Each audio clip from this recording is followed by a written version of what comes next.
So I had a pretty good day today, locking in roughly 4,000 or $5,000 actually in profits. I had 4,000 in the morning and nearly 1,000 in the afternoon. So it was a very good day, and it was on two different trades, one long, one short. And I'm just going with what opportunities I see in the market. So this is a 2-day chart of UQM. And you can see it's up from 147 all the way up to 220 at its high, and it closed right around 2.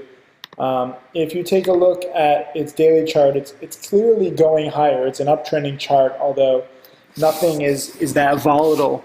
It spiked for 3 days in a row back in June, and now today is the second day spike. So it's very similar here. It kind of consolidated its gains, and it went up and it went down, and it kind of did nothing.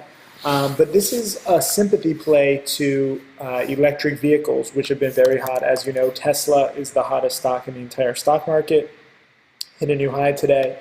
KNDI is surging lately because of Seeking Alpha and some positive news, and it's kind of a sympathy play to Tesla. But this is a $9 stock now. And so UQM is kind of like the runt of the litter. Also CBAK, they make batteries. And what was that other one? There's one other one. I don't know. The whole sector is kind of taking, QTWW, Quantum Fuel. And the whole sector is kind of rising. But UQM, has one of the best charts, and it's clearly breaking out. If I had been really prepared, you see here that the former high was 155, so you had a nice breakout here from 155 to 190. And then it came down right to 155, so it actually broke out and came right back. Had I been really prepared and on point, which sometimes I'm not, because I am traveling in Europe, and I take advantage of a lot of opportunities, but sometimes I miss some. I'm not going to be perfect 100% of the time. But you can say, okay, this broke out and now it's holding its breakout, which means that it's a confirmed breakout, and you can load up in the 150s, 160s, and then sell as it gets to the 180s. Even if it doesn't break out again here at 190, you have a nice upside between 160 and 190. But I was betting yesterday that it would break out past 190 because of KNDI, because of Tesla, and because of the volume. Yesterday, now you see the second bar of volume. This didn't exist yesterday. Yesterday, you only had this one bar of 1 million shares, and I bought towards the close because I figured, look, it's spiked once and twice in the past. You had a little spike here, which did nothing the next day, but now you have some momentum. The stock is getting close to breaking out. It's a confirmed breakout. It's in a hot sector. It's the cheapest stock. So I bought it into the close yesterday because it was closing somewhat strong. Oh, and yesterday, intraday also. Yesterday ends like right around like here. So in the middle of the day at like 11 a.m., I don't know if some newsletter or chat room mentioned it, but it went from 146 to 183. Remember, the long-term resistance was 190. Came back down, gradually uptrended, tried to break the day high of 185, then it was kind of coming down here at 180-ish. But there were lots of buyers, at 176, 177, 178. I was trying to buy on the dip here, but I finally just got fed up because, we had like 10 minutes left, 5 minutes left of the market. So I bought at 180, 45,000 shares. Pretty big trade, nearly a $100,000 bet. I'm trading with roughly $825,000 these days, so less than 12% of my account. But still, I don't make $100,000 bets every day. And I was betting that it would break past this 185 morning high, which it actually closed at in the last minute. I was kind of worried. I sent out the alert, and for 3 or 4 minutes, it didn't do anything. Or for 5 minutes, it didn't do anything. And I was like, if it closes at 180, it still has a chance to break 185, 190 the next day. But in the last 30 seconds, people bought into the close. It closed at 185. Pre-market, it was all around 190, 189. Still was in doubt today. For really the first 15 minutes, it looked like the 190 resistance was going to hold, so I sold right in here, and I basically got out at 188. Because I went big, I made, just under $4,000, And a lot of people were like, oh, good trade, Tim, but you should have held. Because then, you see that it goes up to 220. The difference between selling at 190 and 220 is obviously 30 cents a share, roughly $12,000. So yeah, I could have, would have, should have made more, but it looked like it was topping in the morning. So I wasn't going to take a chance, because most of the time, I think if you back test this kind of pattern, most of the time with a stubborn stock, it is going to top. There was no news. It was a speculative trade. So I was glad to be out. $4,000 is a sizable profit for me. Remember, even though I'm a multimillionaire, my average trade, I make like $2,000 per trade. So I was pretty happy with that. And then it went higher, and I really didn't regret it. And it came back down, held 188, 190-ish support all day. So I basically sold at the lows of the day, but I was right that it was going to break out. And I was right enough to make, what most people make in like a month. Some well-paid people make in a month, and I made this trading pretty poorly. I'm always going to sell when it doesn't go my way at first. This has happened a few times where, I was shorting PAMT the other day, thinking that it would crash big, and it was like a 15-minute delayed morning panic, and it crashed over $2 a share, but I had covered, and I made like, I think it was like $1,000 or something.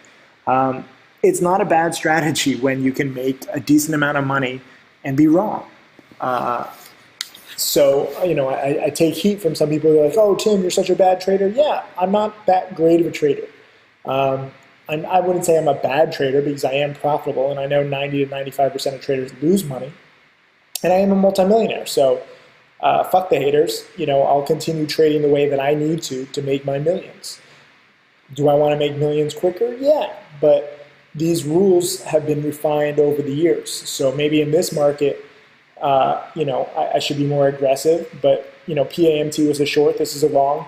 I'm always just going to sell or get out right away when the stock doesn't do what I want. The only time I would give a stock more room to run is if, let's say, it's a short on like a pump and dump, and I can't find more shares to short, so I can't get back in. So I'm going to give it room to be imperfect. With this one, I theoretically could have bought back in here when it did break the 190, 195-ish, or even two. There was a big, you see this big block here of like 150,000 volume. That was right when it broke two for the first time. So perhaps I should have bought two and sold at 210 or 220. But again, it didn't do what I wanted exactly, so I got out. $4,000 profit, I'll take it. Second stock was DQ. This is a supernova that I was watching. I'm sorry I didn't put it on the watch list. Sometimes I'm going over the watch list in my head, and I forget to put it in the watch list. It should have been all on your watch list. If you guys are StocksToTrade.com users, you obviously saw it was one of the biggest percent gainers over the past few days. This is a 10-day chart, up from 12 to 34. Yesterday it started fading into the close. I was thinking about shorting it. It's easy to short at my high net worth broker, and Interactive Brokers actually had some shares to short. But I wasn't sure, because this is scary, when it goes from 19 to 34 in one day on no news. The company came out and they said that we have no idea why the stock is up. So it tanked right away at the open from basically 31 to 26-ish. Then it bounced to 29-ish.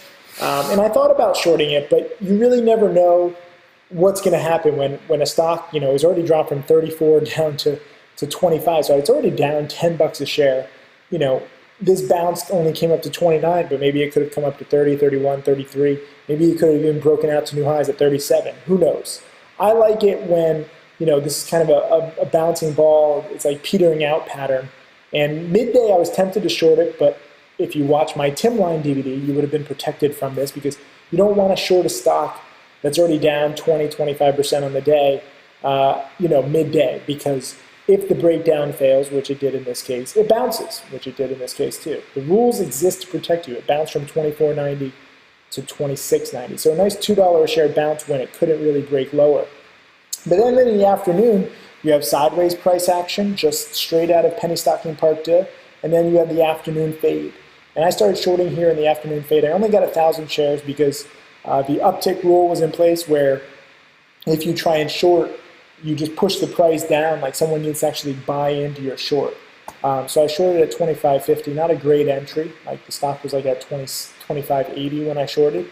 So I basically gave up 30 cents a share, but I was thinking that it was going to break this low of 24.85, and when it did that, it should really crash. I was hoping that it wouldn't crash today. I wanted to hold overnight because, when it did take out this day low, you can see it went from 24.85 down to like 24.40. So it wasn't much of a crash because it was already down 25% on the day. There wasn't much more for it to go. So into the close, after holding for like 20, I don't even know how long it was, 20 minutes maybe, 15, 20 minutes, I could make $1 a share, no overnight risk. I took it. My whole goal in this was to make $1 to $3 a share. How did I come up with that figure? If you look at, when it, obviously there's some support here at 25-ish in the morning, the 25-ish. So right where I was at short at 25.50, you can see this is clearly kind of some support. The next support is right here at 22. So I had like $3.50 a share of downside. So in the alert, and I'm sorry, I put out, when you put out an alert, you have a choice of putting short or long, and I accidentally hit long, but if you read the alert, I was like, I expect downside. So, hopefully you're reading the alerts and not just being like, oh, Tim is short DQ. There was $3 of downside. And I still think that it's going to crash tomorrow, but when you can make, $1, I made 90 cents a share. I covered at like 24.60. When you can make, 90 cents a share with no overnight risk, roughly nearly $1,000, like $900, sometimes you just have to take it. I don't know what this company is going to announce overnight. It was a small position, so maybe I should have like covered half and kept half, but I like locking in profits. I'm not going to regret taking $4,000 in profits when I could have made $16,000 on UQM. Congrats to all of you guys who really banked. I know some other people banked. I just copied and pasted some of these. R. Davis said out of UQM, $2,700 profit, taking the rest of the day off. See y'all later. This guy, Stock GUI, got in at 177, out at 218. Thanks, Tim. So, I'm not going to regret making $4,000 versus $16,000. And on DQ, I covered at 24.60. It closed at 24.40. So it didn't have that much downside. And there's always overnight risk. It's $10 a share off its highs. Yes, the pattern says that it's going to fade. And I wouldn't be surprised to see it drop to 23, 22, even 21 tomorrow. But I'm still not going to regret if I could have made $2,000, $3,000, or $4,000 as opposed to making $900. Your job as a trader is to judge risk reward. UQM did not do exactly what I wanted. I had a very sizable profit, one of my biggest profits, because it was also one of my biggest bets, but one of my biggest profits in the past few weeks. So I'm satisfied with that. And DQ, $900 up or down isn't going to make or break me, but when you don't have to take overnight risks and you have the lower end of your goals, in the alert, I said I expect this to drop between $1 and $3 a share, and it basically dropped $1 a share. So if I can reach some of my goals with no risk, it's tough for me not to take that, especially on a speculative trade. If DQ was a pure pump and dump and I expected it to go down to the teens, I'm not just going to take $1 a share profit. I'm going to try and be more aggressive. But with speculative trades, both on UQM and DQ, neither of which has news. UQM, I'm only buying it because it's a sympathy play in the hot sector. DQ, I'm only shorting it because it's the first down day with the pattern. So I'm going along with a lot of the lessons that I teach. But to make nearly $5,000 with very little risk and very little time, I'm going to do that again and again, and that's how you get to be a millionaire. And I'm glad that some of my students have learned this. Tim Grittani, who in previous videos I'm like, Tim Grittani has turned 13,000 into 100,000 into 200 into 500,000 into 600,000. Now he's up 13,000 into $750,000 in just over 2 years. He'll be speaking at my Vegas conference. I'm so excited to hear him speak. And his average profit is just $800 per trade. So this is the method that I've learned to grow my account exponentially. This is the method that my top trading challenge students have learned to grow their account exponentially, long or short. And you don't have to be a perfect trader. And you don't have to put in a lot of time or effort. So congrats to those of you guys in this trade. Congrats to the rest of you guys for learning. My name is Tim Sykes, and I teach people to trade stocks. I am a self-made multimillionaire. So this is the ideal trade that I'm going to talk about. I want you guys to understand every single aspect of this trade.